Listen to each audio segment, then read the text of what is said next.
Welcome to people media news. Hi అండి, అందరికీ నమస్కారం. ఈరోజు మనం బిగ్ బాస్ సీజన్ 8 లాస్ట్ అంటే చివరి దశలో ఉన్నాం. చివరి ఎలిమినేషన్లో గురించి మాట్లాడుకుందాం. ఈ చివరి ఎలిమినేషన్ అనేది డబుల్ ఎలిమినేషన్గా జరిగింది. నిన్న అన్నగా సాటర్డే రోజు రోహిణి గారు ఎలిమినేట్ అవ్వడం జరిగింది.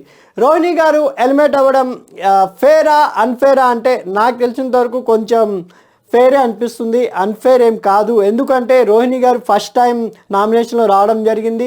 అదే కాకుండా నబీల్ అండ్ ప్రేరణ వీళ్ళిద్దరికి కూడా ఫస్ట్ నుండి క్రేజ్ ఉంది కాబట్టి వీళ్ళిద్దరూ టాప్ 5లోకి ఎంటర్ అయ్యారు.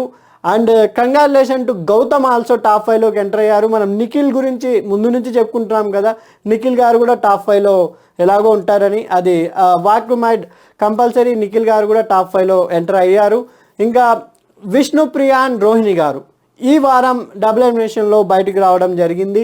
అండ్ విష్ణుప్రియ గారు రావడం అనేది కొంచెం ఎక్కడో, ఒకవేళ టాప్ 5లో విష్ణుప్రియ గారు వెళ్ళి ఉంటే బిగ్ బాస్ సీజన్ 8 విమర్శనాత్మకంగా పాలయ్యేది అనుకుంటున్నాను, నాగార్జున గారితో సహా. ఎందుకంటే విష్ణుప్రియ గారు స్టార్టింగ్ నుండి ఒక వ్యక్తినే తుక్కొని ఒక వ్యక్తి కోసమే గేమ్ ఆడుతూ వచ్చారు. వాళ్ళ క్లోజ్ ఫ్రెండ్స్, వచ్చిన రిలేటివ్స్ అందరూ చెప్పడం జరిగింది. కానీ ఇప్పుడు తను పృథ్వీ అనే అతను వెళ్ళిపోయినప్పటి నుంచి కొంచెం విష్ణుప్రియ గేమ్ ఆడడం స్టార్ట్ చేసింది. కానీ అప్పటికే జరగాల్సింది జరిగిపోయింది. ఎందుకంటే ప్రేక్షకులు చూస్తుంటారు కాబట్టి ఓటింగ్ లిస్ట్లో విష్ణుప్రియ గారు, రోహిణి గారు కొంచెం డిఫరెంట్తో కిందికి రావడం జరిగింది. ఈరోజు డబుల్ ఎలిమినేషన్లో వాళ్ళిద్దరు ఎలిమినేషన్ అవ్వడం జరిగింది. కంగ్రాట్స్ టు మన టాప్ 5. ఫస్ట్ నిఖిల్, తర్వాత గౌతమ్ గారు, తర్వాత మన అవినాష్ గారు ఎలాగో వెళ్ళిపోయారు కదా, తర్వాత రోహిణి గారు అండ్ నబిల్.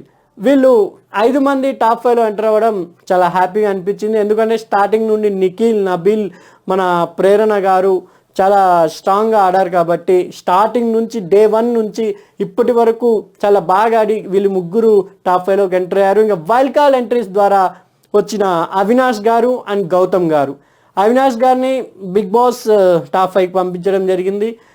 గౌతమ్ గారిని అశేష ప్రేక్షక ఆదరణతో ప్రేక్షకులు గౌతమ్ గారిని టాప్ 5లోకి పెట్టడం జరిగింది. అందరూ వైల్డ్ కార్డ్ ఎంట్రీ వచ్చినప్పుడు టాప్ 5 ఎవరు ఉంటారంటే హరితేజ గారి పేరు ప్రతి ఒక్కరూ చెప్పడం జరిగింది.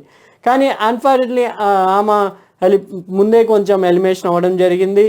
దాని తర్వాత మెహబూబ్ అనుకున్నారు, మెహబూబ్ కూడా ఎలిమినేషన్ అవ్వడం జరిగింది. ఇప్పుడు వైల్డ్ కార్డ్ ఎంట్రీస్ ద్వారా వచ్చిన వాళ్ళలో గౌతమ్ ఆ రోజు మన మణికంఠ గారు, అది మణికంఠ ప్లేస్ అని మీరు అనుకుంటే కింద కామెంట్ చేయండి. ఎందుకంటే టాప్ 5లో ఉండాల్సిన మణికంఠ ఈరోజు గౌతమ్ గారు మణికంఠ గారి వల్ల టాప్ 5లో ఉండడం జరిగిందని నేను అనుకుంటున్నాను. మీరు అనుకున్నైతే కింద కామెంట్ చేయండి. నెక్స్ట్ సండే మనం ఫినాలే రోజు కలుద్దాం.